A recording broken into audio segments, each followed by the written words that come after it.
Index 2.8. Vapor pressure of pure liquid A and B are 450 and 700 mmHg respectively at 350 Kelvin.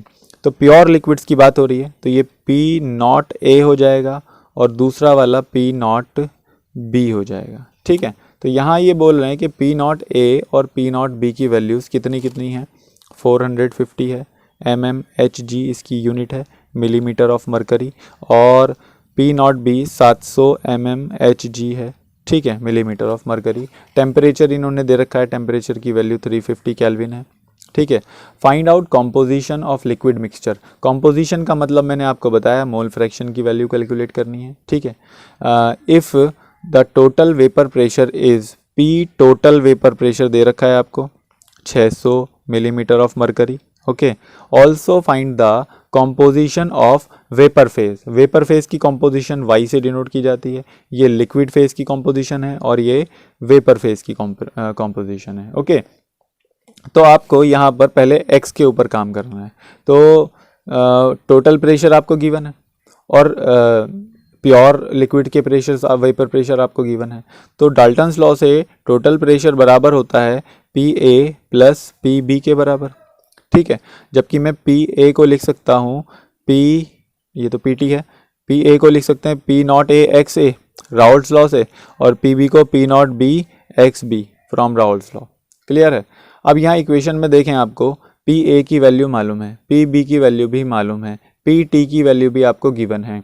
क्या नहीं पता, XA और XB नहीं पता। लेकिन एक ही इक्वेशन में अगर दो वेरिएबल हैं तो आप उसको सॉल्व नहीं कर सकते। तो इसको सॉल्व करने के लिए मैं क्या करता हूँ कि XA प्लस XB की वैल्यू कितने के बराबर होती है, 1 के बराबर होती है। टोटल मोल फ्रैक्शन 1 के बराबर होता है, तो मैं यहाँ से किसका निकाल सकता हूँ, XB बराबर 1 माइनस XA के बराबर होगा। ठीक है, तो रख देते हैं यहाँ पर P total pressure P not A XA plus P not B, और XB की जगह 1 माइनस XA पुट कर दिया। वैल्यूज़ पुट कर देते हैं यहाँ पर।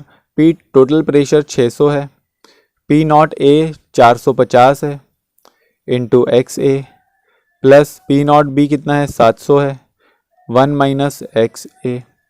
ठीक है, ये सारा डाटा आपका गिवन है पहले से ही।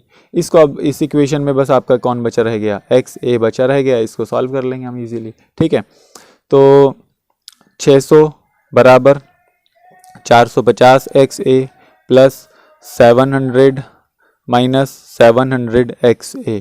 ठीक है, तो ये 700 XA और 450 XA, इन दोनों में से ही घटेगा तो 250 XA बचेगा, माइनस का इधर ले जाएंगे, 250 प्लस का XA बराबर 700 में से 600 गए, कितने बचे, 100।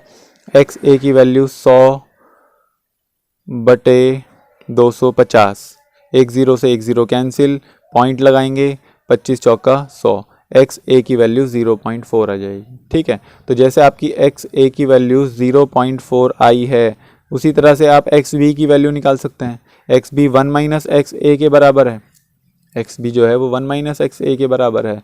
तो XB बराबर 1 माइनस XA दैट इज़ 0.4, तो ये बन जाएगा 0.6। ठीक है, तो XB की वैल्यू यहाँ से 0.6 आ जाएगी।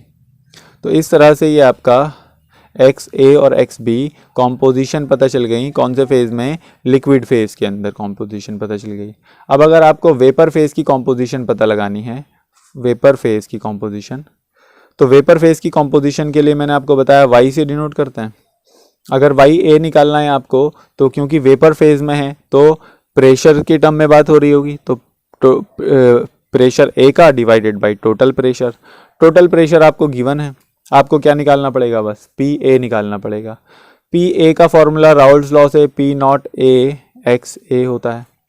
ठीक है, तो PA is equals to P not A। P not A आपको कितना गिवन है, 450 गिवन है, मल्टीप्लाइड बाई XA अभी हमने 0.4 कैलकुलेट किया है। ठीक है, तो इसको कैलकुलेट कर देंगे, 4 पंजे 20, 2 4 चौक 16 और 2 18, 180 mmHg प्रेशर आ जाएगा, PA जो आ जाएगा। तो जब मैं इसको पुट करूँगा 180 डिवाइडेड बाई टोटल प्रेशर कितना है, 600 है। ठीक है, तो 10 से 10 कैंसिल, 6 18 0.3, वाई ए की वैल्यू कितनी आ गई 0.3 आ गई। ठीक है, इसी तरह से मैं वाई बी की वैल्यू 1 माइनस वाई ए करके निकाल सकता हूँ। 1 माइनस वाई ए 0.3 है, it will come out as 0.7। तो यहाँ से वाई बी की वैल्यू आपको पता चल गई 0.7। ठीक है, तो ये आ गया क्या चीज़, कॉम्पोजिशन। कौन से फेज में, वेपर फेज में कॉम्पोजिशन। तो इस सवाल के दो पार्ट थे, क्या लिक्विड फेज में कॉम्पोजिशन पता लगानी है और वेपर फेज में कॉम्पोजिशन पता लगानी है।